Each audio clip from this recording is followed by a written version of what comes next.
8:00 ng gabi, abala si Magdalena sa paghuhuli ng hayop mula sa mga alaga nilang nagkalat sa bakuran. Kapag nakahuli ay agad niyang dinadala ang mga ito sa loob ng bodega na yari sa matitibay na kahoy. Nasa likod ng bahay ang bodegang ipinatayo nila. Ginawa niya itong imbakan ng kung ano-anong lumang gamit. Nakatali ang mga paa ng hayop para hindi ito makatakas. Matapos niyang ilapag sa lupa ang isang barakong baboy na nakatali ang mga paa at nguso, napatingin siya sa isang haligi ng bodega. Nasa gitna ng kubo ang haliging ito mula sa katawan ng malaking puno. Pinasadya nilang ibaon ang kahoy na yun sa lupa nang may kalaliman upang maging matibay at hindi basta-basta mabubunot. Nakatali sa haliging yun ang isang matandang babae. Tanging ang 2 kamay lang ng matanda ang hindi nakatali upang malayang maigalaw ang mga ito. Mahaba ang kulot na buhok ng matanda na halos tumakip na sa mukha nito. Gula-gulanit ang suot nitong damit. Garalgal ang boses ng matanda at bawat pagsasalita ay may kasamang pag-angil. Apo, ilapit mo na sa akin ang pagkain na yan. Naglalaway na ako. Kuha ka lang ng sikmura ko. Huwag mo na akong bitinin. Lola, magtiis ka pa ng konting oras. Masyado pang maaga. Baka maubos ang lahat ng alaga nating hayop. Sa susunod na mga gabi, wala na akong ipapakain sa'yo. Alalahanin mo ang mga hayop. Hindi oras-oras nanganganak. Mahirap magparami. Pasensya ka na, apo ko. Nagiging pabigat na ako sa iyo. Hindi mo dapat nararanasan ng ganito. Ang sumpa ng ating pamilya, hindi mo na dapat nasasaksihan pa. Pero naabutan mo pa rin. Ilang beses na akong nagtangkang magpakamatay. Pero nagagawa ko pa rin pagalingin ang sarili ko. Sinubukan ko rin gutumin ang sarili ko. Pero lalo lang akong nagiging mabagsik. Hindi ako pwedeng magutom. Dahil kapag nangyayari yun, hindi na ako nasisiyahan sa karne lang ng hayop. Pero isinusumpa ko ang araw na yun. Nang dahil sa kagutuman ko, nagawa kong kainin ang lolo mo. Hindi ko yun ginusto. Pinagsisisihan ko ang lahat ng yun. Mahal na mahal ko ang lolo mo. Pero nangyari yun dahil nasabik ako sa karne ng tao. Hindi ko malilimutan ang sandaling yun. Nang may masmasan ako, malinis na buto na lang niyang hawak-hawak ko. Ayoko nang mangyari ulit yun, apo ko. Lalong ayokong dumating ang araw na ikaw naman ang maging biktima ko. Lalong hindi ko mapapatawad ang aking sarili. Hindi ko kakayanin. Mahal na mahal kita, apo. Hindi na kumibo si Magdalena. Dinampot niya ang manok na nakatali at inilagay sa harapan ng matanda. Ano to? Binibigyan mo na ako ng pagkain. Pwede na ba akong kumain, apo? Kumain na po kayo, Lola. Mas okay nga siguro na kumain ka na lang kaysa naman magdrama ka pa dyan. Nauumay na po ako sa paulit-ulit mong kwento tungkol kay Lolo. Kalimutan niyo na po ang nakaraan. Hindi ka naman sinisisi ni Lolo. Alam ko pong napatawad ka na niya. Salamat, apo ko. Ay napakabuti mong bata na hindi ko narinig sa iyong panunumbat. Hindi ka nasuklam sa akin. Tinanggap mo ko kahit aswang ako. Kaya lalo akong nakukonsensya sa mga ginagawa ko. Wala ka naman talagang kasalanan, Lola. Nilikha naman talaga ang hayop para kainin. Magkakaiba lang tayo ng paraan. Buhay mong kinakain ng mga hayop, habang kami naman ng mga normal na tao ay niluluto muna. Pero pare-pareho naman tayong kumakain ng mga hayop. Wala namang pinagkaiba, di ba? Pwede ka rin naman talagang kumain ng tao kung tutuusin. Ang mga tao kasi, uri din naman ng hayop. Eh di ba nga, may cannibal na tinatawag? Meron lang kasing batas sa mga tao. Dahil sako pa rin naman ang batas ng mga aswang. Dahil tao pa rin naman. Kaya nagiging bawal. Pero kapag gusto mong kumain ng tao, unahin mo kaya yung magaling mong anak. Natigilan ang matandang babae habang kinakain ang manok nang marinig ang huling sinabi ni Magdalena. Galit ka pa rin ba sa tatay mo? Tatay? Wala akong tatay! Sino ba naman ang matutuwa sa taong ginahasa ang sariling anak? Mahina pa ang loob ko dati, kaya hindi ako natutong lumaban. Pero ngayon, oras na bumalik siya sa lugar na ito, iririgalo ko siya sa'yo para maging pagkain mo. Dapat tibayan mo ang loob mo. Siguro hindi ka na mag-iisip nun, Lola. Kasi gugutumin kita ng gusto. Magdalena, kahit ano pagkasalanan sa'yo ng tatay mo, ama mo pa rin siya. Huwag kang gagawa ng masama laban sa kanya. Umalis siya dahil sising-sisi siya sa mga kasalanan niya sa'yo. Halos isumpa niya ang sarili niya.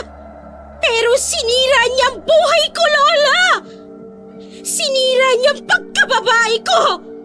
Kung nasira man ang buhay niya, deserve niya yun! Pero oras na bumalik siya rito, ako ang magpaparusa sa kanya. Hindi sapat ang pagsumpa niya sa sarili niya. Dapat maranasan niya ang nararanasan kong hirap! Hindi nakakibo ang matanda. Tumahimik na rin si Magdalena sa pagsasalita. Isa-isa niyang inilagay sa harapan ng kanyang lola ang mga hayop na hinuli niya para maging pagkain nito ng buong gabi. Sapat na po siguro ang mga hayop na ito para sa pagkain niyo buong gabi. Kapag naubos ito, huwag kayong tatakas. Matatapos din naman ang kagutuman niyo kapag sumikat na ang araw. Patutulog na po ako. Hindi na nilingon ni Magdalena ang kanyang lola hanggang sa lumabas siya ng bodega. Diretso siyang pumasok sa kanilang bahay. Pumasok siya sa banyo at binasa ng tubig ang katawan. Naalala naman niya ang galit sa sariling ama dahil sa ginawa nitong pang-aabuso. Kinuha niya ang bimpo at ibinalot doon ang sabon. Saka ikinuskus sa kanyang braso at liig. Hindi niya na magawang pigilan ang pagpatak ng mga luha sa kanyang mga mata. Kahit anong ligo ko, kahit anong linis ko sa katawan ko, di pa rin maalis-alis ang ginawa mo sa akin. Pinaboy mo ako. Pinaboy mo ang sarili mong anak. Tapos tatakas ka lang. Mabubuhay kang masaya sa bago mong pamilya. Ano ka? Siniswerte. Darating ang araw. Babalik ka rin. Ipaparanas ko sa iyo ang nararanasan ko ngayon. Kinasusuklaman kita. Sa dami ng lalaki. Ikaw pa talaga. Walang iyo ka. Tinigilan na lang ni Magdalena ang pananakit sa sarili nang makitang namumula na ang kanyang mga balat.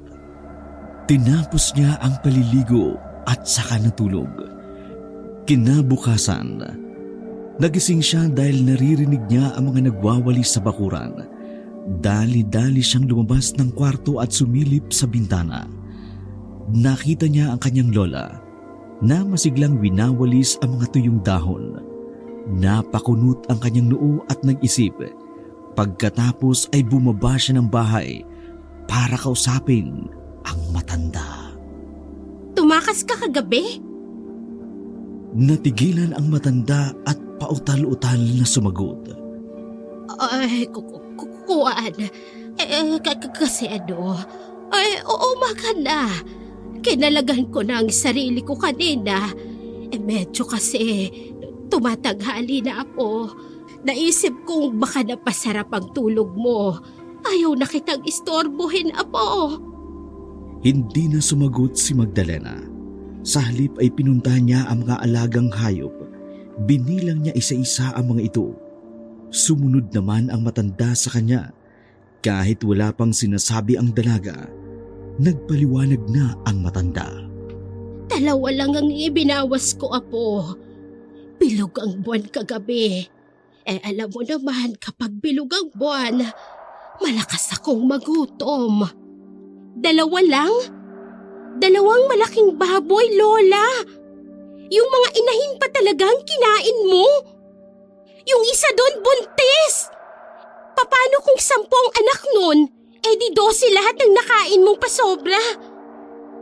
Paano dadami ang alaga natin kung kumakain ka ng sobra? Mag-diet ka naman. 4 lang naman ang biik sa loob ng tiyanong buntis na baboy, apo.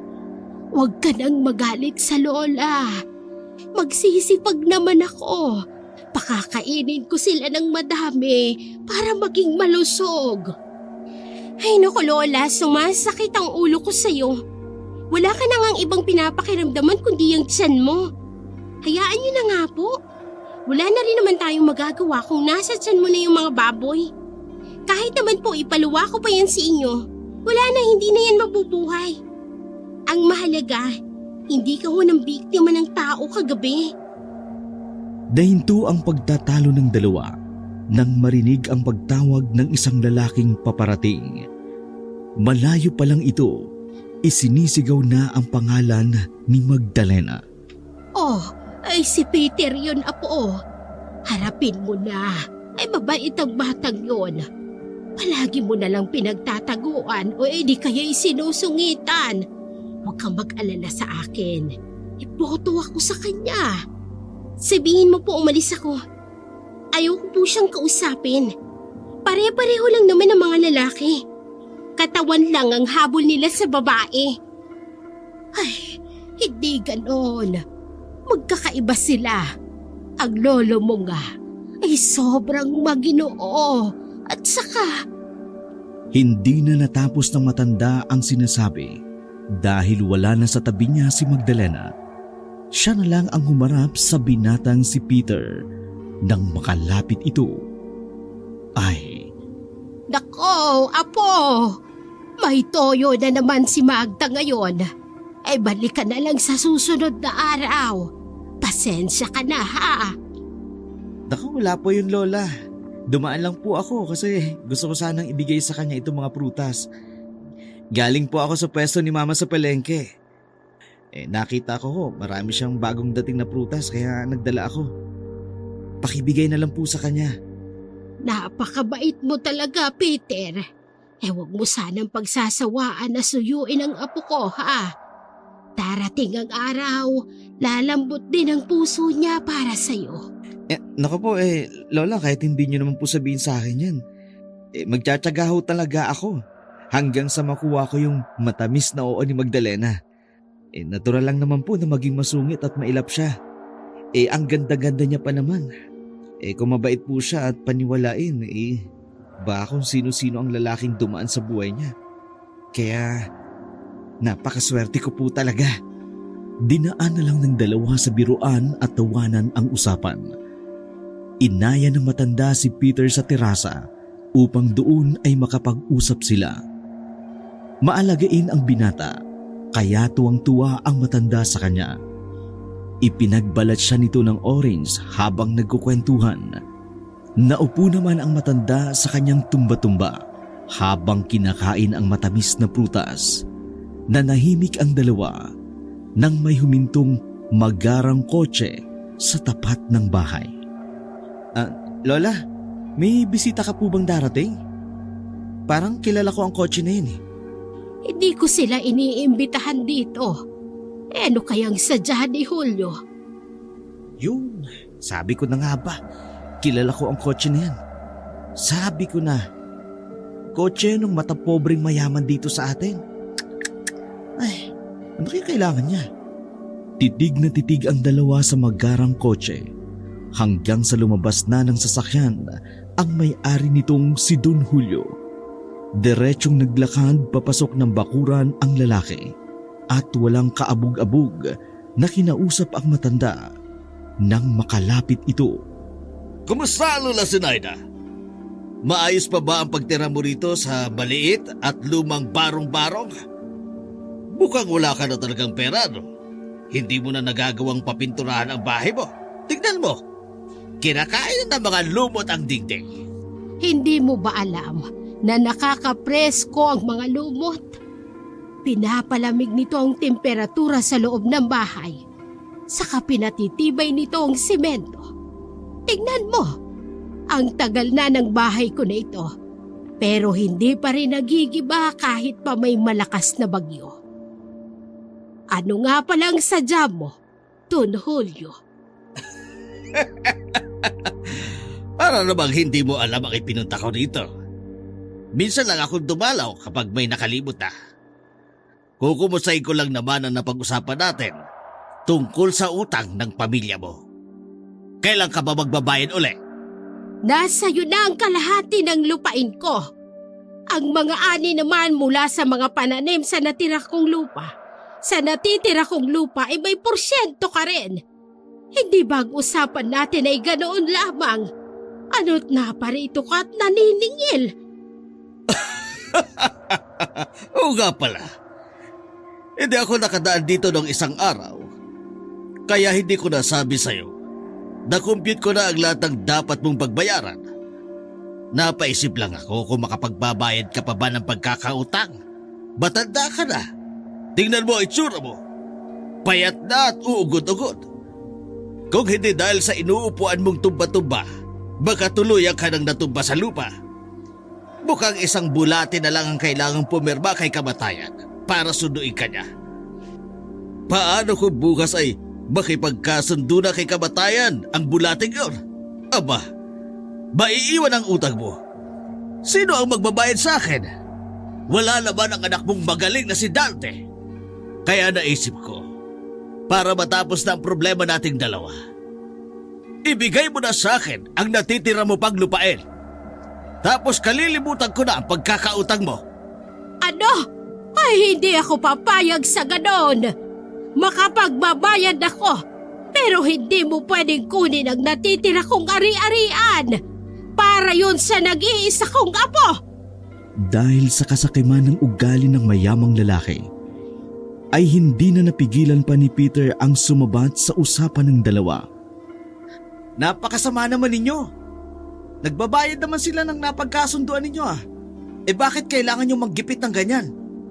Oh, nandito pala ang anak na nagtitinda ng mga prutas. Mukhang hindi ka naturuan ng magandang asal ang nanay mo. Di ba niya nasabi na masama ang sumabat sa usapan ng iba? Bueno, kung hindi mo naiintindihan ang sinabi ko kanina, uulitin ko. Ang pagpapasya ko ay para din naman sa kanila. Para makapagbayad sila ng pagkakautang. Bilang pakonsuelo, hindi ko na isasama pa ang lupang kinatitirika ng bahay na ito. Para naman may maiwan pa rin sa kanila. O di ba? Mabuting tao na ako noon. O saan ka pa, Peter? Nagpapakita na ako ng awa. Anong klaseng pagpapakita yon? Sakim ka na rin. Halos lahat ng mga lupa ng taga rito kinamkam nyo na. Hindi ka pa rin nagiging masaya? Maiintindihan mo rin ang ginagawa kong ito. Bata ka pa. Ilang taon ka pa lang ba ngayon? Wala ka pang alam sa pagdinegosyo. O maasa ka pa rin kasi sa pera na magulang mo. Balang araw, magiging subdivision ang buong lugar na ito. Ang mga bukid at taniman ay magiging magarang mga bahay na yan. Ibenta nyo na rin ang mga lupa nyo. Kasi kailangan ko ito. Kung ganun din lang naman, bakit hindi pa ngayon para mapakinabangan agad ang pera? Kagaya ni Tandang Sinaida, mamamatay na lang siya, pero hindi pa nakararanas sa magarang buhay. Hey!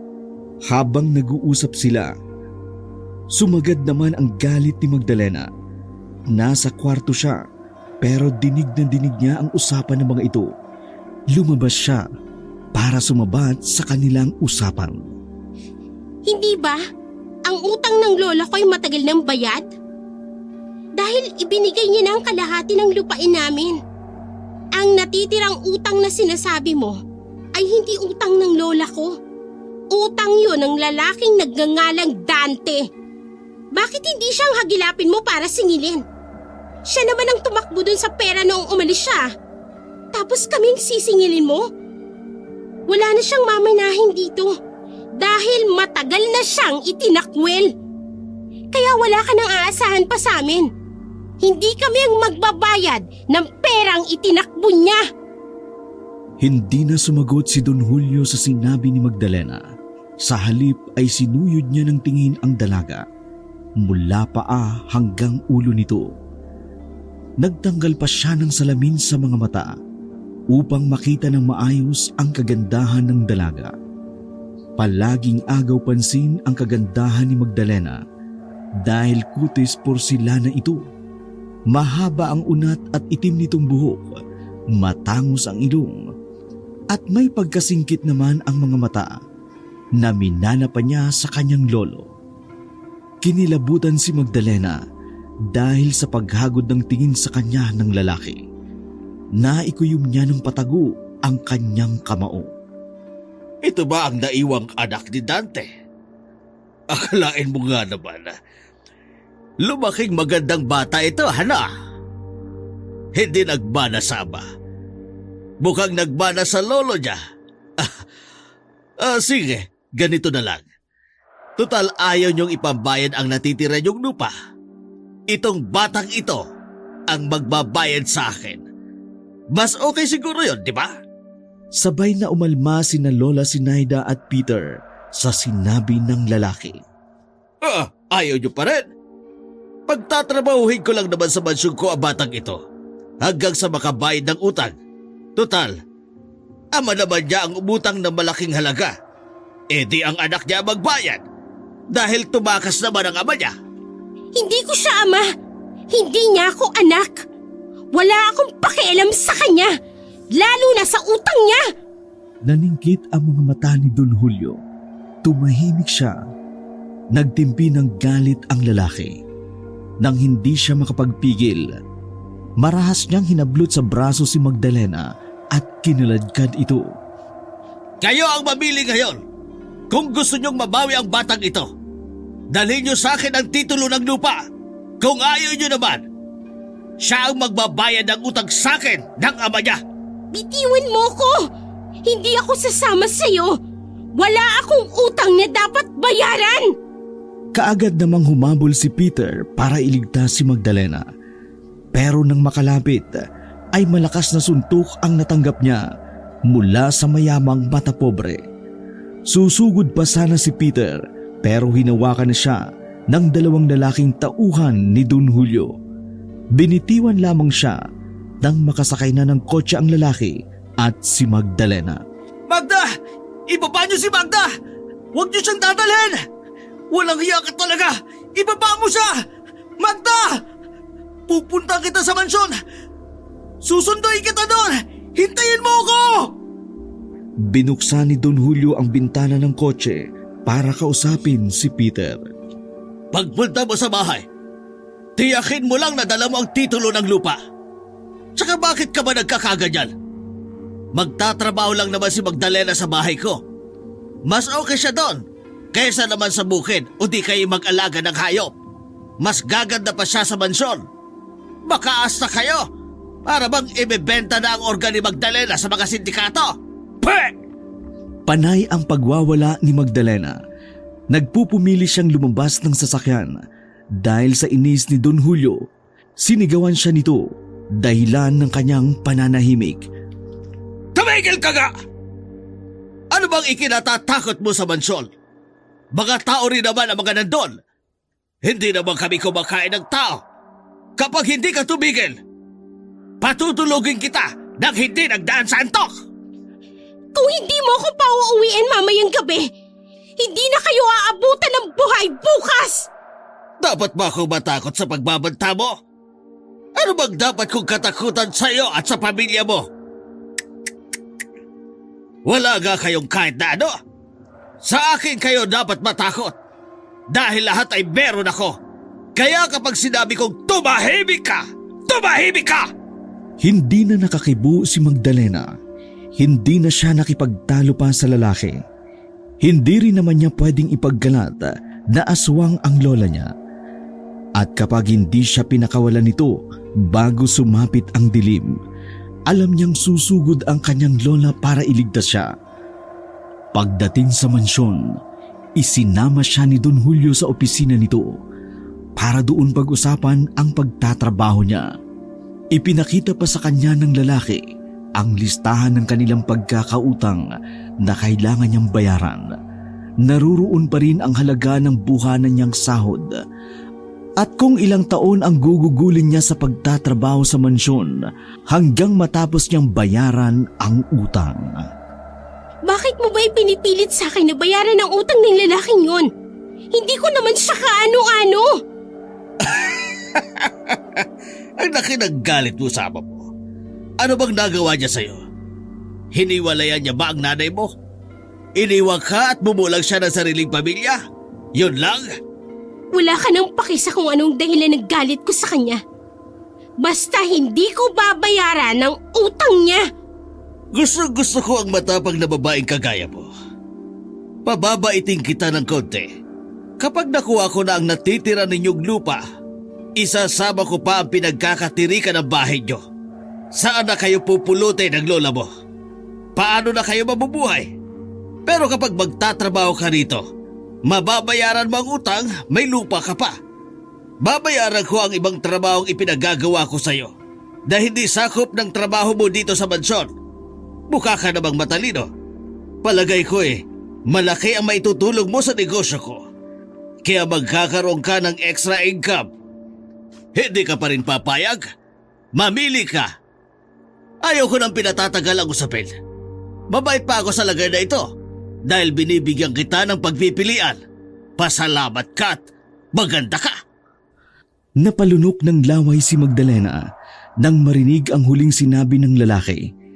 Iba ang dating sa kanya ng mga salitang iyon. Ilang minuto ring nag-isip si Magdalena. Inisip niyang hindi pwedeng mawala ang lupa nila dahil hindi na sila makakapag-alaga ng mga hayop. Yun lang ang pagkain ng kanyang lola para maibsan ang gutom nito sa pagiging aswang. Kapag wala nang makakain na hayop ang lola niya, tiyak mambibiktima na ito ng mga tao. Bukod doon, nagustuhan niya na rin ang alok ng lalaki. Gusto niyang matuto sa pagninegosyo. May isa lang akong kondisyon. Ikaw pa talaga itong nagbigay ng kondisyon. Iba ka talaga. Sige, sabihin mo. Doon ako sa bahay matutulog kapag gabi. Ayoko mag-stay in dito. Walang kasamang lola ko sa bahay. Matanda na yun. Baka naman may habag ka pang natitira. Sige. Yun lang naman pala Pero kapag namatay ang lola mo at hindi ka pa nakakatapos magbayad ng utang, dito ka natitira sa mansyon hanggang makabayad ka. Yan din ang kondisyon ko. Pagkatapos sabihin iyon ng lalaki, tumayo na sa pagkakaupo si Magdalena. Sige, uuwi na ako. Bukas na lang ako babalik. Kailangan ko munang makausap ang lola ko para mapanatag siya. Alam mo na, matanda na yon. Baka may gawing hindi maganda. Hindi niya na hinintay ang sagot ng lalaki. Lumabas na siya ng silid at tuloy-tuloy na lumabas sa mansyon. Napakalaki ng mansyon, pati ang bakuran nito. Kung kaya't sa paglabas pa lang ay nangawit na siya sa paglalakad. Habang palabas ng bakuran ay panay ang tingin ni Magdalena sa paligid. Inalam niya kung gaano katindi ang seguridad ng tinitirhan ng mayamang pamilya. Hindi naman pala mahirap pasukin ang lugar na ito, lalo kapag aswang ka. May aso sila, pero laman tiyan din naman yan ng lola ko. Ay nako, wala naman palang nakakatakot dito. Pag nagkataon, kami pa ang dapat nilang katakutan. Kaya dapat magpakabait sila sa amin. Pagkalabas niya sa malaki at magarang gate, naruroon na si Peter, kadarating lang nito sakay ng kanyang tricycle at kasama pa si Lola Sinaida. Magda! Sinaktan ka ba ng mata pobreng yun? Kumusta ka? Sobrang nag-alala ako sa'yo eh. Ayos lang ako. Bakit pa ba kayo nagpunta dito? Hindi ko mahihintay ang gabi, apo ko. Alam kong masama ang ugali ng lalaking yon. Kaya nag-alala ko. Nakipagkasundo ka ba sa kanya? Tinala ko ng titulo ng lupa. Mas mahalaga ka sa akin kaysa sa lupain natin. Lola, hindi ko ibibigay sa kanya ang lupa natin. Pumayag ka sa kagustuhan niyang manilbihan sa kanila. Aalipinin ka ng mga yon. Hindi po ako papayag. May kasunduan na kami. Kaya ayos na po ang usapan namin. Huwag niyo na pong alalahanin yun. Talagang magtatrabaho ka dito sa mansyon? Mag-isip kang mabuti, Magda. Ang daming umaalis sa mansyon dahil sa masamang ugali niya. Pero ikaw, hindi ka basta-basta makakaalis dahil malaki ang pagkakautang ninyo. Hindi ka napakakawalan pa ni Don Julio. Bahala na, Peter. Basta, hindi pwedeng mawala ang natitirang lupa namin. Yun na lang ang naiwan sa amin. Sana kami pupulutin kapag nawala yun. Eh di magpakasal na tayo. Sa bahay na kayo tumira. Pwede ba, Peter? Lalo mong pinapainit ang ulo ko. Umuwi na nga tayo. Kinagabihan, tahimik na kumain ang maglola. Nasa magkabilang dulo sila ng mahabang lamesa. Sinadya nilang maglayo dahil magkaiba ang kinakain nila. Dahil sa pagiging aswang ng matanda, nasanay na si Magdalena sa mga buhay na hayop na kinakain ng kanyang lola. Hindi marahas ang lola niya kapag hindi bilog ang buwan. Kaya nagsasabay sila sa hapunan. Napatingin si Magdalena sa matandang babae nang bigla itong huminto sa pagkain sa hawak nitong manok. Nagpakawala ito ng malalim na buntong hininga dahil sa kung anong iniisip na kaagad namang nabasa ni Magdalena. Lola, hindi mo pa pwedeng kainin ang ugaling hayop na lalaking yon. May puso naman siya kahit papano. Kesa sa asawa niyang walang kinikilala kundi ang pera. Kapag namatay si Don Julio, mas lalo tayong gigipitin ng asawa niya. Hindi yun nagbibigay ng mga kondisyon at pangalawang pagkakataon. Kapag nakapagbayad na tayo sa kanila, hahayaan na kitang malamnan ng karni ng tao ang sikmura mo. Subukan lang nilang apihin ka sa mansyon. May kalalagyan sila sa akin. Kapag nandoon ka, Apo, wag na wag kang maglilihim sa akin. Hindi ako papayag na masaktan ka doon. Kaya ko po ang sarili ko, Lola. Huwag ka pong mag-alala. Kinabukasan, nang magsimula na si Magdalena sa pagtatrabaho sa mansyon, naging maayos naman ang unang araw niya doon. Dahil palaging wala doon ang kanilang amo, madalas mag-out of town ang mga ito dahil sa negosyo. Mahilig ding mamasyal sa ibang bansa ang asawa ni Don Julio, kaya mas nagiging amo pa ang mayordoma.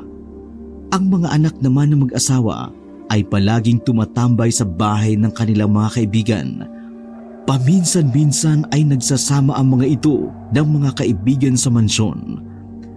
Pero mas madalas pa rin ang gumala. Nasa ibang bansa si Doña Claridad ng ilang linggo. Mula nang umalis ito ay napansin ni Magdalena ang pagbabago sa kilos ni Don Julio.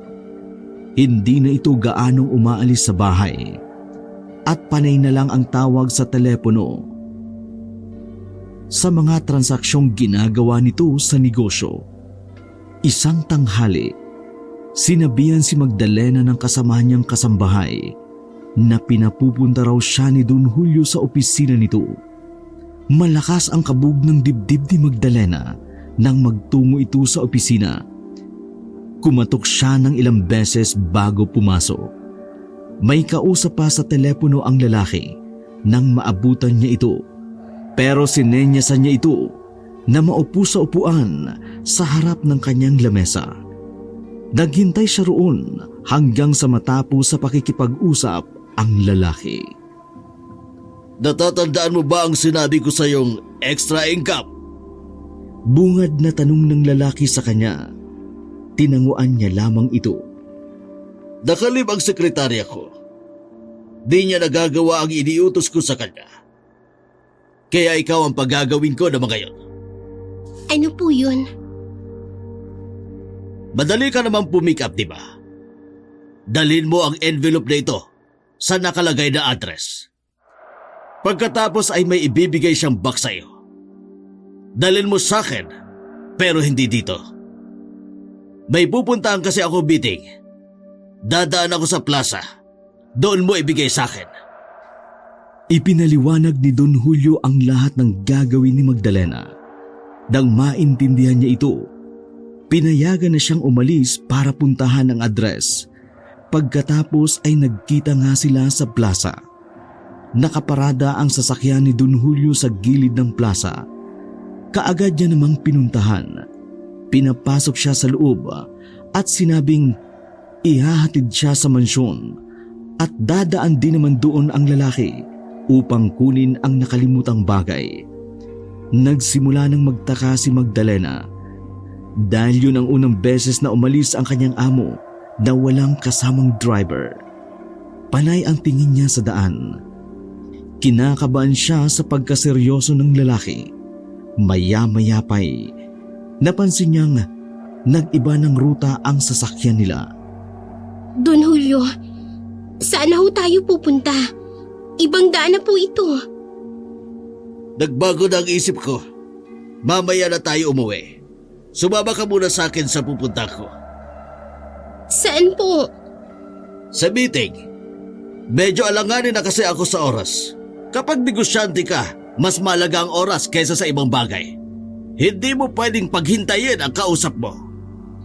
Panay ang sulyap ni Magdalena sa rear view mirror ng sasakyan para makita ang mukha ng lalaki. Nakaupo siya sa likuran at tanging nakikita niya lang ay ang malikot na mga kamay ng lalaki. Tila hindi ito mapakali, dahilan para balutin ng kaba si Magdalena. Nang makita niya ang mukha ng lalaki sa salamin, doon niya na lamang hinahagod na pala siya nito ng tingin. Pakiramdam niya, hinuhubaran siya ng tingin ng kanyang amo. Umiwas siya ng tingin para maibsan ang kaba. Pero lalong lumala nang makita niyang hindi na kalsada ang tinatahak na daan ng kanilang sasakyan. Pumasok na sila sa magubat na lugar. Kinausap niya ang lalaki at hindi siya nagpakita ng takot at kaba. Don Julio, dito ba talagang meeting place nyo? Mukhang naliligaw na tayo. Ibalik nyo na lang po ang sasakyan.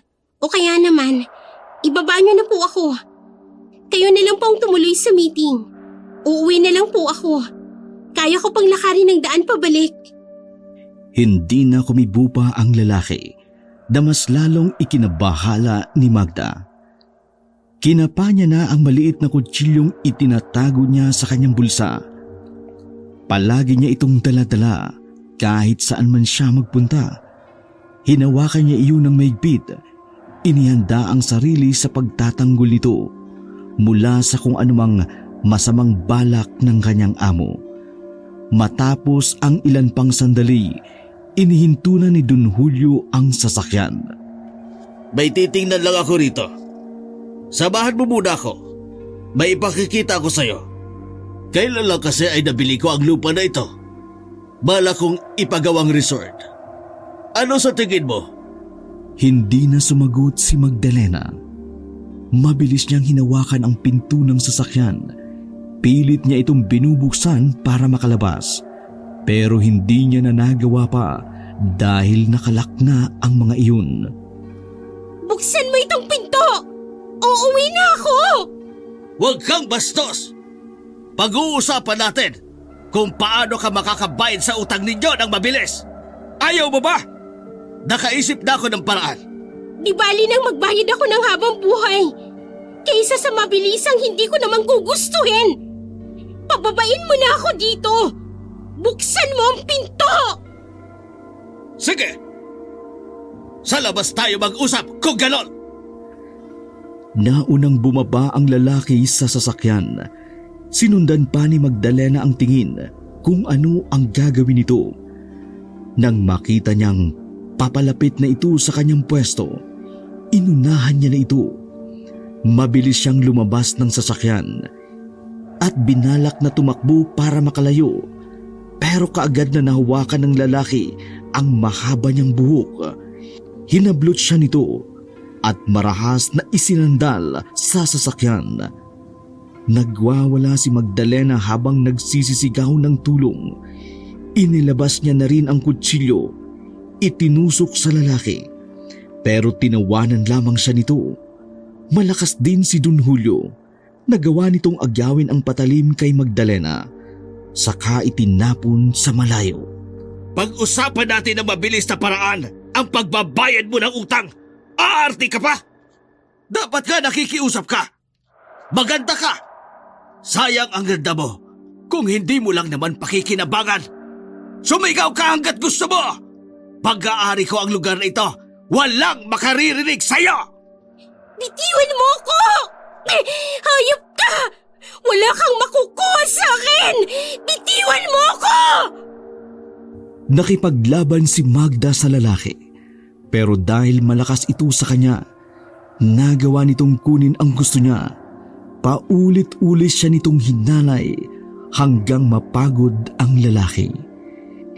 Hindi na nakagalaw si Magdalena mula sa pagkakaratay niya sa lupang ginagapang ng maliit na damo.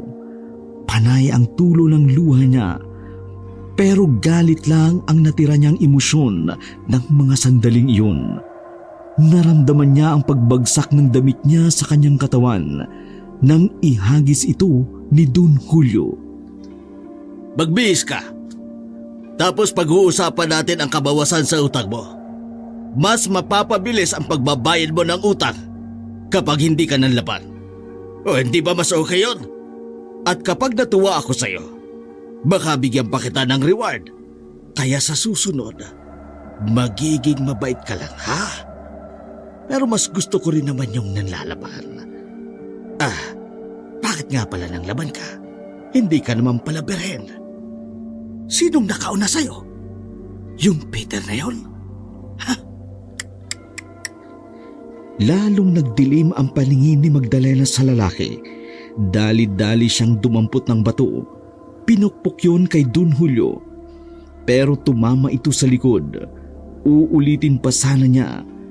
Pero sinampal siya nito ng malakas. Sira ulo ka! Papatayin mo ba ako? Mas mahihirapan ka! Galit na galit si Magdalena. Dinaan na lamang niya ito sa pagsisigaw. Paulit-ulit niyang pinagbababato ang lalaki. Pero dahil naiinis na ito sa kanya, iniwan siya nito sa gubat na mag-isa. Gulong-gulo ang isip ni Magdalena. Buong gabi siyang naroon sa gubat na yon. Hindi siya umuwi. Nawalan siya ng pag-asang mabuhay. Naisipan niyang gumanti. Pero umalingaw-ngaw sa isip niya ang huling pagbabanta ni Don Julio. Sinabihan siya nito na kapag ipinaalam sa lahat ang ginawang panghahalay, mga mahal niya sa buhay ang babalikan ng lalaki. Pinalipas si Magdalena ang isang araw at gabi sa gubat bago umuwi sa kanila. Laking pagtataka niya dahil sobrang dilim ng kanilang bahay nang umuwi siya. Mabilis siyang pumasok ng bahay nila. Binalot siya ng kaba at pag-aalala sa kanyang lola. Lola! Lola! Lola! Sinuyod niya ang buong bahay para hanapin ang matanda. Nakita niyang namamaluktot ito sa higaan sa sarili nitong kwarto. Lola! Ano pong nangyayari sa inyo? May sakit ka ba? Kumain ka na ba? Nagugutom ka? O baka nasobrang ka sa pagkain? Anong nangyayari sa'yo? Hinaplos niya ang noo ng matanda. Mainit ito dahil mataas ang lagnat. Nasaan yung aswang ang lola niya? Pilit na inaabot ng mahabang dila ang likod nito. Bakit, Lola? Anong nangyayari? Tiningnan ni Magdalena ang likod ng matanda. Nakita niya ang mahaba at matalim nitong sugat sa likod. Saan mo ito nakuha? Bakit may sugat? Nabiktima ka ba ng tao? Sabi ko naman sa'yo na huwag mong gagawin yun dahil papatayin ka nila. Sinong gumawa sa'yo? Sinong nanakit sa'yo? 2 araw kang nawala po. Hindi ka umuwi. Nag-alala ko ng sobra. Alam ko kung sinong mananakit sa'yo. Kaya sinugod ko sila. Sinalakay ko ang mansyon. Hinanap kita doon. Pero wala ka. Bakit mo ginawa, Lola? Nakilala ka ba nila? Nung nasugatan ka, taganyong tao ka ba sa harap nila? Nalaman ba nila ang sikreto mo? Hindi, Apo. Pinilit kong tumakas bago ako bumalik sa pagiging tao. Hindi nila pwedeng malaman. Ikaw ang iniisip ko. Mabuti't ligtas ka. Mabuti't hindi ka nila sinaktan. Tumulo na ang luha ni Magda nang sabihin iyon ng matanda. Hindi niya magawang sabihin sa kanyang lola ang nangyari sa kanya dahil alam niyang maghihiganti uli ito. Mas inisip niyang magpagaling muna ng sugat ang kanyang lola. Ilang araw nang hindi bumalik si Magdalena sa mansyon kung kaya't nagpadala na si Don Julio ng tao para sunduin siya. Pasensya na. Sabihin mo na lang sa amo mo na hindi ako makakapasok ngayon. Inaalagaan ko ang lola ko. May sakit siya.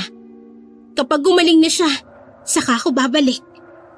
Umalis din kaagad ang lalaki matapos kausapin ni Magdalena. Pagkaalis nito, saka naman dumating si Peter. Kagaya ng dati, may dala naman itong mga prutas. Hindi niya na hinintay na makapagsalita pa ang binata. Itinaboy niya kaagad ito. Peter, tumigil ka na. Ito na ang huli mong pagpunta dito sa bahay. Huwag ka na babalik. Naiirita ako sa pagmumukha mo. Naaalibad ba rin ako sa tuwing pumupunta ka dito? Ilang beses ko namang sinabi sa'yo na wala kang aasahan sa akin. Kaya tumigil ka na. Huwag ka nang babalik. Pagkasabi noon, isinarado niya na ang pintuan pati ang mga bintana. Panay ang katok ni Peter. Pilit siya nitong tinatawag para makapag-usap sila. Nagpupumilit ang binata na wag siya nitong itaboy, pero hindi ito nilabas ni Magdalena. Sinilip niya lang ang binata mula sa maliit na butas ng bintana. Masakit para kay Magdalena ang itaboy ang lalaki, pero natatakot siyang madamay ito sa problema niya. Kasama si Peter sa pagbabalingan ng galit ni Don Julio kung sakali. Kung kaya't naisip niyang ilayo ito habang maaga pa. Ilang araw pa ang lumipas. Ang sakit ni Lola Sinaida ay lalong lumala. Hindi gumaling ang sugat nito. Lalong nanghina ang matanda. Hindi na rin ito kumakain. Lola, sabihin mo na sa akin kung paano ka gagaling. Anong gamot pang ilalagay ko sa sugat mo? Kailangan mo pong gumaling. Ikaw na lang ang natitira sa akin. Sabihin mo sa akin, paano kita pagagalingin? Ayaw mo rin kumain. Anong klaseng hayop pang gusto mo? Gusto mo ba ng tao? Magpagaling ka po, Lola. Kapag magaling ka na, papayag na akong kumain ka ng tao. Sige, unahin mo si Don Julio. Payag na akong kainin mo siya. Gumaling ka lang po. Lola. Si Don Julio. Kagaya rin siya ni Dante. Pare-pareho sila. Mga hayop sila. Mga hayop sila. Mga demonyo sila. Wala silang awa.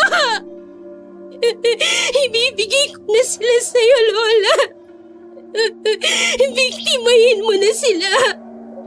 Ipayag na ako. Ipagiganti mo ko, Lola. Binaboy nila ako. Mga baboy sila. Magda, apo ko. Sabi ko na, sinaktan ka nila. Makinig ka sa Lola. Pangalagaan mo ang sarili mo. Huwag kang papayag na saktang ka uli nila. Maging alerto ka. Huwag mong hahayaan na masugatan ka sa likod. Dahil hindi mo na mapagagaling ang sugat na yun. Ingatan mo ang likod mo. Naiintindihan mo ba ako? Bakit niyo po sinasabi sa akin yan? Hindi ko na mapapagaling ang sarili ko. Hinihintay ko na lang ang aking katapusan. Hindi na kita may paghihiganti. Pero ikaw, magagawa mong kumante. Ipaghiganti mo ang ginawa nila sa'yo. Pagbayarin mo silang lahat, apo ko. Patawarin mo ako kung ako'y matanda na.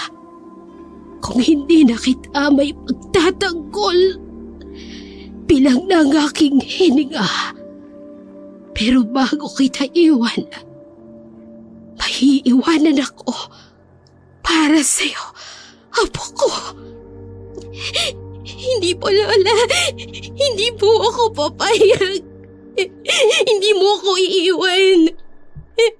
Ikaw na lang ang kasama ko. Ayoko po. Ayoko, Lola.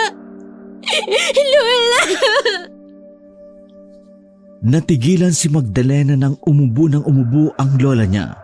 Sa bawat pag-ubo nito ay lalong bumubuka ang sugat sa likod. Panay ang tagas ng dugo roon, pati na ang pag-ubo ng matanda ay sinabayan na rin ng paglabas ng dugo. Nataranta si Magdalena.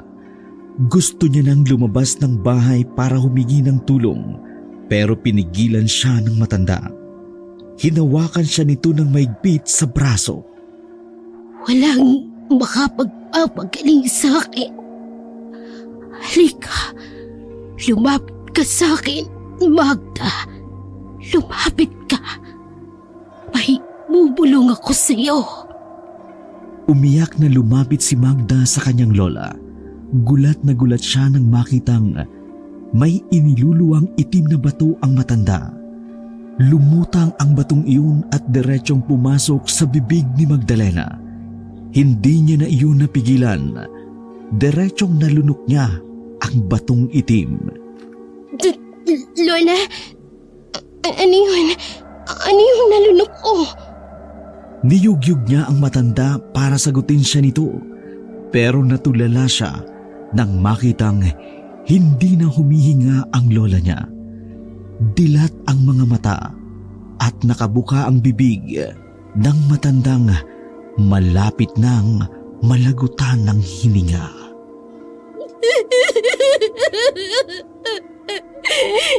Lola! Lola!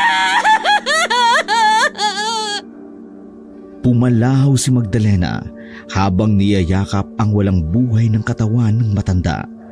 Dahil sa pagsigaw niya, nagpumilit namang pumasok sa bahay si Peter na hindi pa rin umaalis. Natulala ang binata nang makita niya ang sitwasyon. Hindi na siya nagdalawang isip na tulungan ang dalawa dahil halos wala na sa sarili si Magdalena.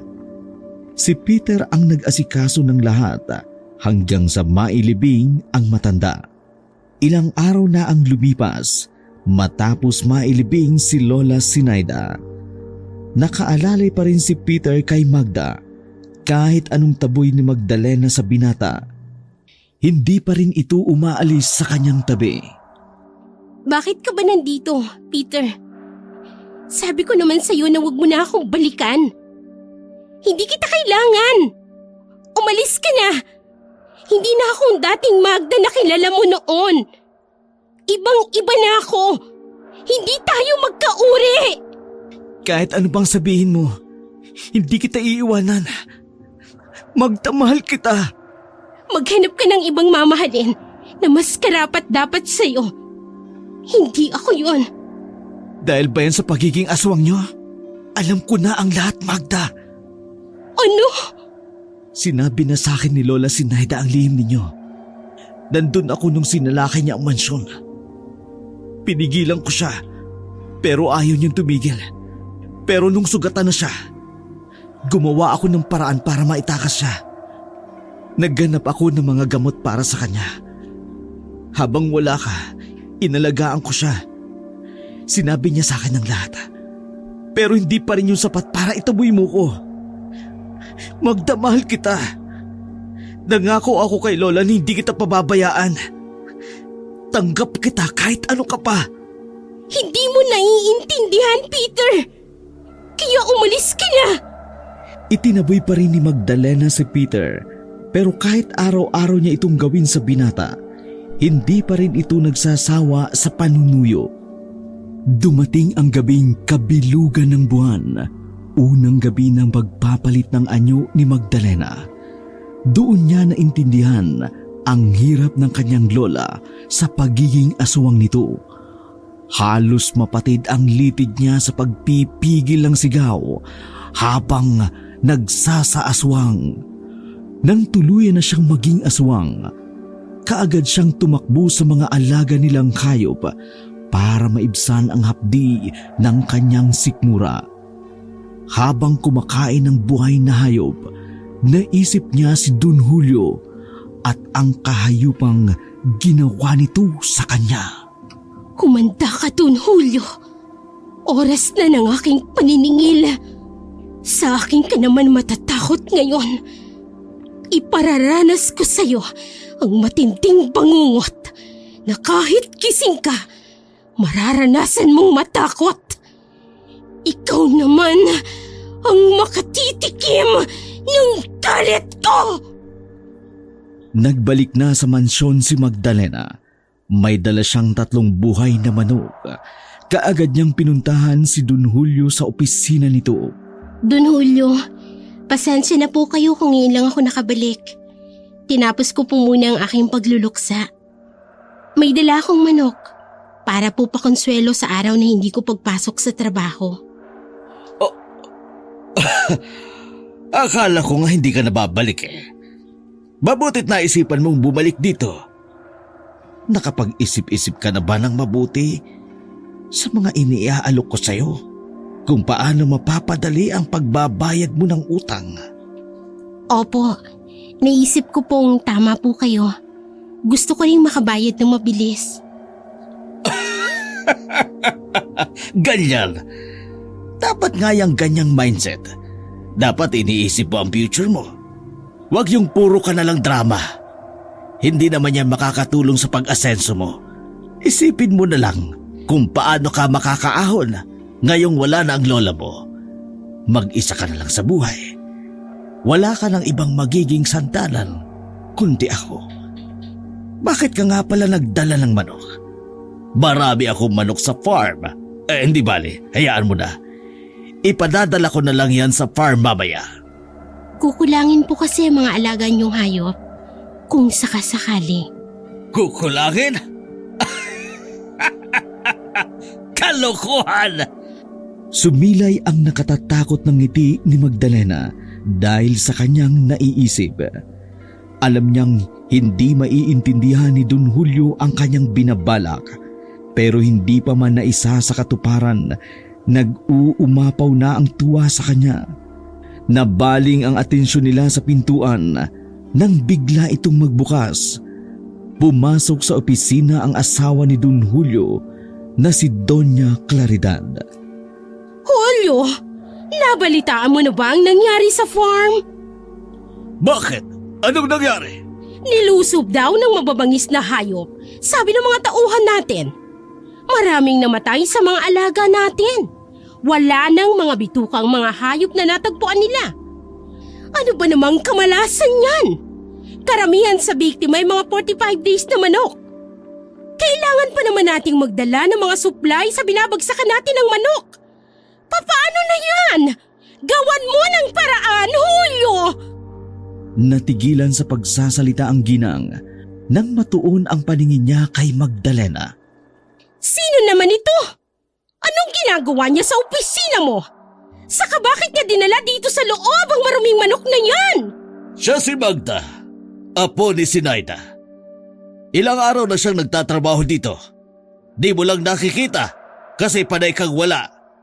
Huwag mo nang problemahin ang farm. Pupuntahan ko mamaya. Nagtatrabaho rito ang babaeng ito? Ano naman ang trabaho niya? Nakakandong sa'yo? Paalisin mo siya. Hindi siya pwede dito sa bahay. Kung magtatrabaho siya, bagay siya doon sa farm. Kasama ng mga hayop doon.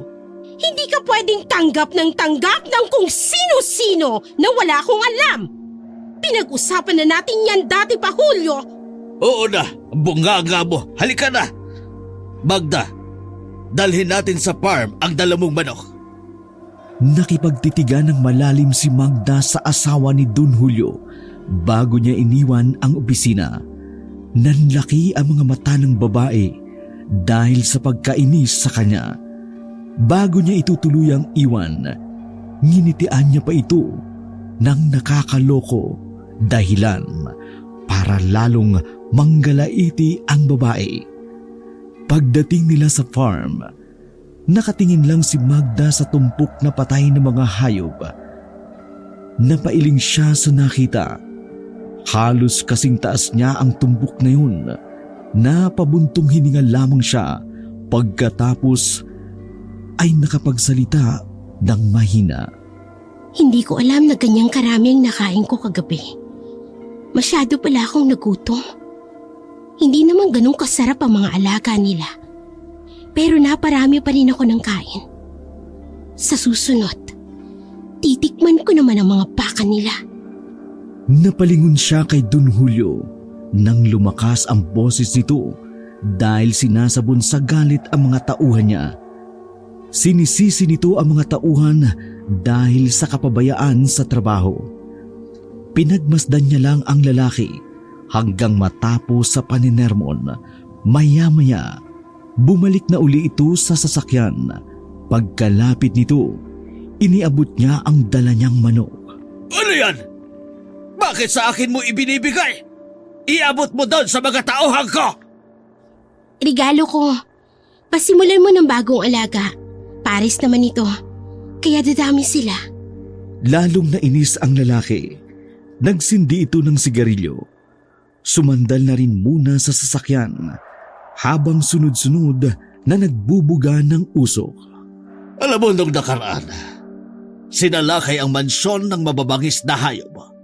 Hindi ko alam kung anong hayop yun. Doon ko lang nakita yun. Palagay ko hindi yun basta hayop lang. Iniisip kong baka aswang yun. Baka aswang din ang sumalakay sa mga hayop sa farm. Dapat yung mahuli. Baka maubos ang mga alaga namin. Naniniwala ka sa aswang? Kwentong barbero lang yun Bata ka pa kasi noong naglipa na sila. Iwan mo na yung manok mo. bumalik na tayo sa mansyon. Mag-iisip ako ng patibong para mahuli ang aswang na yan. Babalik na agad sa mansyon? Ayaw mo bang magpalamig ng ulo? Kahit sandali lang. Tiningnan pa ni Magdalena nang mapang-akit na tingin ang lalaki na kaagad naman itong nakuha ang gustong iparating. Sumilay ang malapad na ngiti ni Don Julio. Ilang araw kang nawala. Pero ibang-iba ka ngayon na. Pinahahaga mo ako. Marunong ka magtanggal ng init ng ulo ko ngayon. Gusto ko yan. Sige, dumaan muna tayo sa malamig na lugar. Sumama si Magdalena kay Don Julio bilang parte ng kanyang plano. Hindi niya alam na ganun kadali mahulog ang lalaki sa patibong niya. Habang nasa biyahe, naging madaldal si Don Julio, hindi kagaya nung una siyang dinala sa gubat.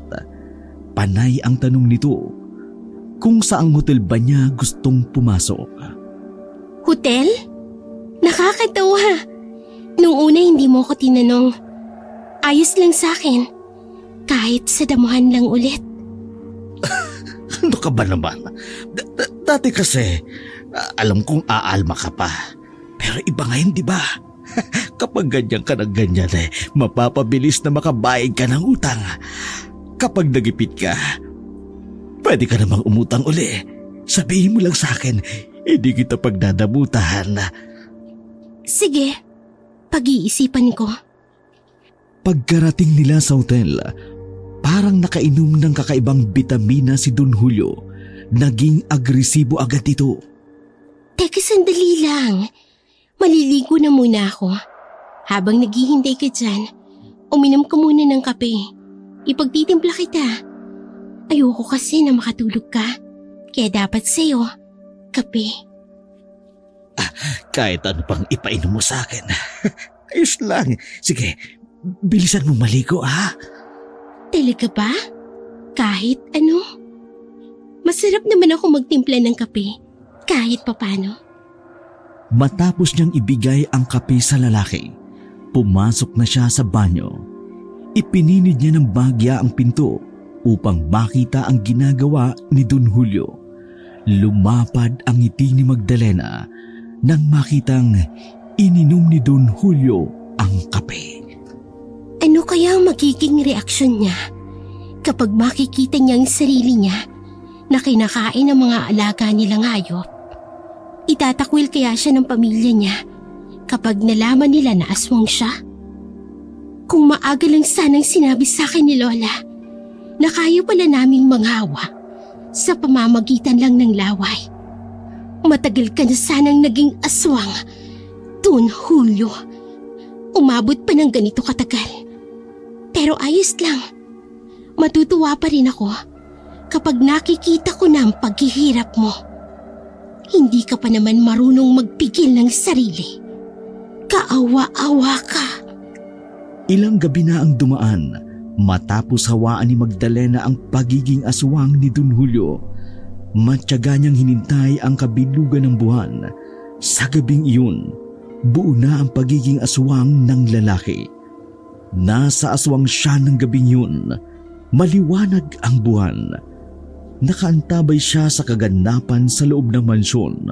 Nasa di kalayuan siya, pero tanaw pa rin niya ang mga tao sa mansyon. Malinaw ang paningin niya, ganun din ang kanyang pandinig kapag nasa anyong aswang siya. Hindi siya makapaghintay sa pagpapalit ng anyo ni Don Julio. Sabik na sabik siyang makita ang reaksyon nito. Maya-maya, narinig niya ang pagkakagulo ng mga tao sa loob ng mansyon. Narinig rin niya ang malakas na pag-atungal. Nagsisisigaw ang mga tao. Nagtakbuhan sila habang isinisigaw na may aswang na nakapasok sa loob. Kitang-kita niya kung paano pinagkaguluhan ng mga kalalakihan si Don Julio. Pinagbababato ito ng sariling mga tauhan. Hinagupit hanggang maitaboy palabas ng mansyon. Nakita ni Magdalena na dumiretso si Julio sa farm. Kaagad niya itong sinundan. Pagdating doon, pinanood niya lang ang lalaki habang nilalantakan ang mga alagang hayop. Hindi rin ito mapigil ang sarili sa kagutuman. Hindi na ito nag-iisip ng tama. Puro panginginain na lamang ang ginagawa nito. Nang mabusog si Don Julio, unti-unti na itong nahihimasmasan. Napalingon ang lalaki nang marinig ang pagsasalita ni Magdalena habang papalapit. Kumusta ang unang gabi ng pangangain mo? Masarap ba? Galit na sinugod siya ni Don Julio. Pero sa pagkakataong iyon, magkasing lakas na sila kung kaya't nagawa niyang ipagtanggol ang sarili. Anong ginawa mo sa akin? Bakit ako naging ganito? Bakit ako naging halimaw? Matagal ka ng halimaw, Don Julio. Ngayon lang lumantad. Sabi ko naman sa'yo, alagaan mo ang ibinigay kong manok dahil kakailanganin mo yun. Hindi ka pwedeng maubusan ng pagkain. Matuto kang magtipid. Magsipag ka sa pag-aalaga ng hayop. Baka hindi mo mapansin, hindi na pala hayop ang kinakain mo. Magdalena! Aswang ka! Hinawaan mo ko! Wala kang kasing sama! Pagbabayaran mo ito! Malalaman ng lahat ang sekreto mo na isa kang salot! Ikaw pala ang salot na sumalakay sa amin! Talaga ba? Sino kaya ang naabutan ng mga tao at matutuklasan ang pagiging aswang ngayon? Nang marinig ni Magdalena ang ingay ng mga taong papunta sa farm, mabilis siyang umalis at naiwan doon si Don Julio. Nagkubli siya sa puno. Mula roon, pinanood niya ang sumunod na mga mangyayari. Nasa anyong malaking aso si Don Julio at hindi mapakali. Hindi nito malaman ang gagawin. Naabutan siya ng sariling mga tauhan doon. Panay ang angil ni Don Julio. Nakita ni Magdalena ang takot sa mga mata ng lalaking yun nang makita nitong napaliligiran siya ng mga kalalakihan habang nakaambas sa kanya ang dala nilang patalim. Pinagtulungan siyang hulihin ng mga tauhan niya. Patuloy pa rin sa panlalaban si Don Julio. Sugat-sugat ang katawan nito nang makatakas sa mga tauhan. Sinundan na lang ni Magdalena ng tingin si Don Julio hanggang sa makalayo ito. Ngayon, pareho na tayo ng kalagayan, Don Julio. Walang mayaman at walang mahirap sa pagiging aswang. Pareho tayong makararanas ng hirap ng sampang ito.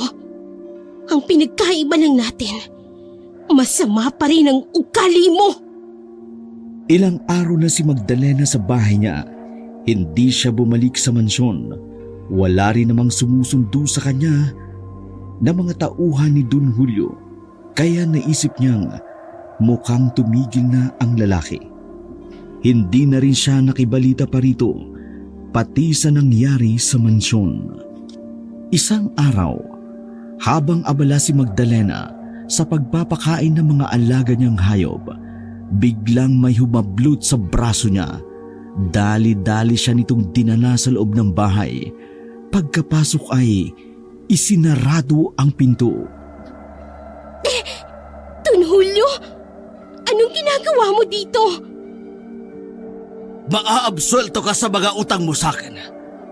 Sabihin mo lang kung paano maalis ang sumpang ito sa akin. Hirap na ako, Magda. Ayoko ng ganito. Alisin mo ang pagiging aswang ko. Wala na yung pag-asang maalis. Dala mo na yan hanggang sa kamatayan mo. Tanggapin mo na lang. Dapat lang din naman na mangyari yan sa'yo. Bagay sa ugali at kahayupan mo. Malakas na sampal ang natamo ni Magdalena mula kay Don Julio. Pagkatapos ay sinuntok pa siya nito sa sikmura, dahilan para bumagsak siya sa sahig. Biglang nagbago ang kulay ng mata ni Magdalena dahil sa galit sa lalaki. Sabay silang nagpalit ng anyo. Mula sa pagiging tao, naging mabangis na aso. Naglaban ang dalawa at walang nagpapatalo. Nagkasira-sira ang mga gamit sa loob ng bahay. Pati na ang bintana ay nasira na rin. Natigilan ang dalawa nang makitang may nakatingin sa kanila. Mabilis silang nagtago at nagpalit ng anyo. Bumalik sila sa anyong tao. Bisit!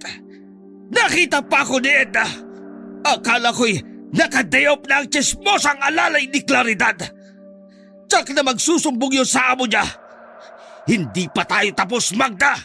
Babalikan kita! Hindi ako titrigel hanggat hindi mo naalis ang sumpang ito sa akin! Pagkasabi niyon, umalis si Don Julio. Sinundan nito ang katulong na si Edna. Parang tanga din yun. Kung alam ko kung paano aalisin ang pagiging aswang, uunahin ko ng sarili ko siyempre. Ano to? Ginusto ko? Tutulungan ko siyang maging normal na tao ulit? Tapos ako hindi? Akala ko pa naman matalino siya. Bobo rin pala. Teka, si Aling Edna. Baka kung anong gawin ni Don Julio sa kanya. Nang maalala ni Magdalena ang babae, dali-dali niyang sinundan ang dalawa. Kinabahan na siya. Baka hindi na makapag-isip ng tama si Don Julio at malapa na nito ang babae. Hinagilap niya ang dalawa at nakita niya silang naghahabulan sa gilid ng bukid. Nasa anyo ng malaking aso si Don Julio habang hinahabol si Aling Edna na panay ang sigaw ng tulong. Kaagad din nagpalit ng anyo si Magdalena sa pagiging aso. Mabilis niyang dinamba ang lalaki. Nag-angila na naman sila. Pilit na itinataboy ni Magdalena si Don Julio habang nagpupumilit ito na salakayin ang babae. Ay, sus ko! Anong klaseng mga hayop kayo? Ay, bakit nalilisik at namumula yung mga mata nyo? Ay, naglalaway pa kayo ng malapot? Ay, nauulol na yata kayo! Layuan nyo ako! Ay, huwag nyo akong lapitan! Ay, wala na talagang pinipili ang mga ligaw na hayop! Ay, kayo rin sigurong sumalakay dun sa bahay ni Magda! Ay, kitang-kita ko kayo! Kawawa naman yung babaeng yun! Baka pinatay nyo na siya! Kailangan kong makahingi ng tulong! Pilit na inarangan ni Magdalena ang daan para hindi mahabol ni Don Julio ang babae. Nang makalayo na ang babae, saka bumalik sa pagiging tao ang dalawa. Buti hindi ako nakilala ng walang utak na babaeng yon. Dahil kung hindi, lalapain ko talaga siya. Bakit ba sunod siya ng sunod sa akin? Magda! Ipinagtanggol mo pa ang babaeng yon? Panigurado naman akong kapag nalaman niyang aswang ka, hindi rin yun magdadalawang isip na isuplong ka sa mga kababaryo natin. Sa huli, tayo pa rin ang dihado dito. Kasalanan mo ito. Kaya gumawa ka ng paraan para mawala ang sumpang ito! Ikaw na lang ang maghanap ng paraan para gumaling ka. Bahala ka sa buhay mo! Pagkasabi niyon, iniwan niya ang lalaki. Naglakad siya pauwi ng bahay. Nasa kalagitnaan na siya ng daan nang marinig niya si Peter na tinatawag siya. Napakunot naman ang noo niya. Magda! Hintayin mo naman ako! Saan ka ba galing? Papunta talaga ako sa bahay niyo. Dadalan sana kita ng prutas. Sabi kasi ng lola mo, paborito mo raw ang orange. Bagong dala ito sa tindahan namin mula pa sa Manila. Masarap ito. Matamis. Peter, hindi ka ba nagsasawa sa ginagawa mo? Ako kasi naiirita na talaga. Hindi ka ba natatakot sa akin? Alam mong aswang ako at hindi na ako gagaling. Buong buhay ko nang dala ito. Maghanap ka na lang ng ibang babae. Madami namang iba dyan. Pwede nga lang ibaling sa ibang nararamdaman ko eh. Bakit hindi? Kaya lang, alam mo kasi Magda, hindi naman talaga natuturuan ang puso eh. Sa ikaw ang mahal ko. Anong magagawa ko? Tsaka bakit naman ako matatakot sa'yo? Di ba nga nung buhay pa ang lola mo? Hindi ka rin naman natatakot sa kanya. Kahit alam mong aswang siya. Inalagaan mo siya. Ibinibigay mo ang pangangailangan niya. Tsaka kahit aswang si lola, hindi naman siya kumain ng tao, di ba? Tingnan mo nga. Buhay ka pa rin hanggang ngayon. Kaya bakit ako matatakot? Alam ko naman na hindi mo ko kakainin. Talaga ba? Paano kung kainin nga kita? Hindi ka pa rin matatakot? Paano ako matatakot kung kinakain mo na ako? Wala na akong alam dun. Kasi nasa tiyan mo na ako. Tsaka hindi ako naniniwala na magagawa mo yun. Bahala ka nga sa buhay mo. Magda, sige na.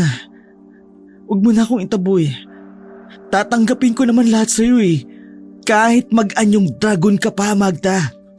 Ewan, bahala ka sa buhay mo. Ilang linggo pa ang lumipas, hindi pa rin nagsawa si Peter sa panunuyo kay Magdalena. Lalong dumalas ang pagpunta ng binata.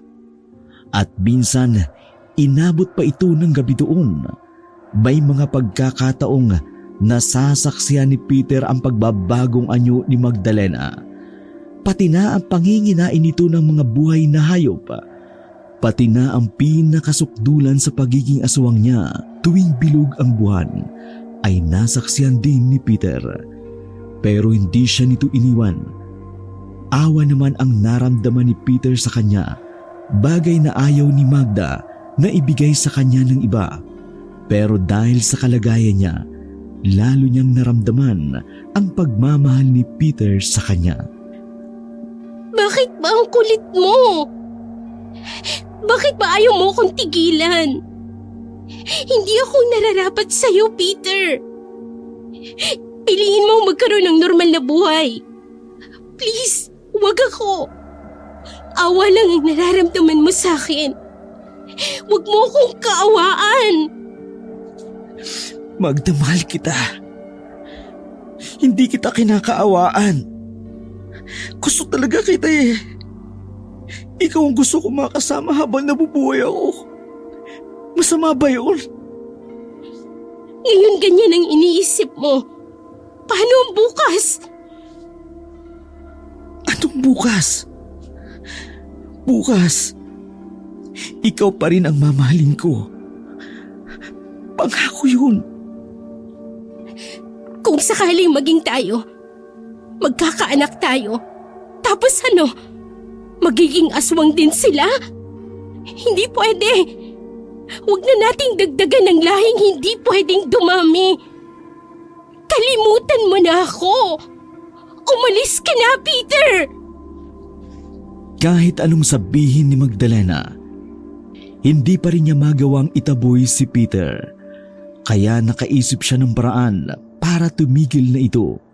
Nagsinungaling siya rito. Hindi na tayo pwede. Kasi may iba nang nakakuha sa akin. May relasyon kami ni Don Julio. Kaya palagi siyang pabalik-balik dito. Tama ka.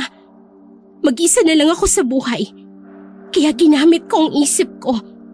Mas pinili ko yung taong may pera.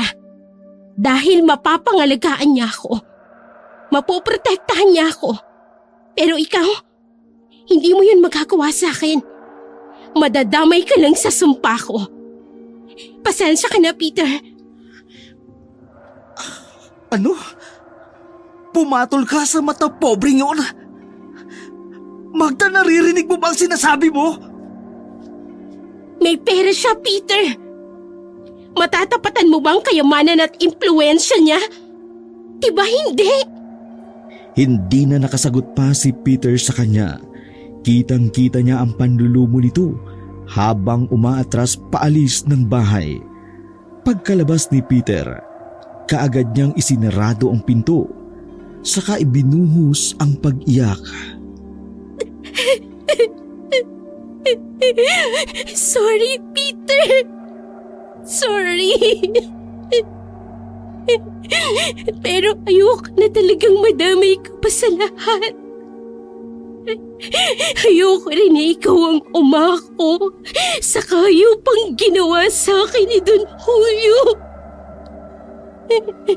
Hindi mo pwedeng panagutan ang ginawa niya sa akin.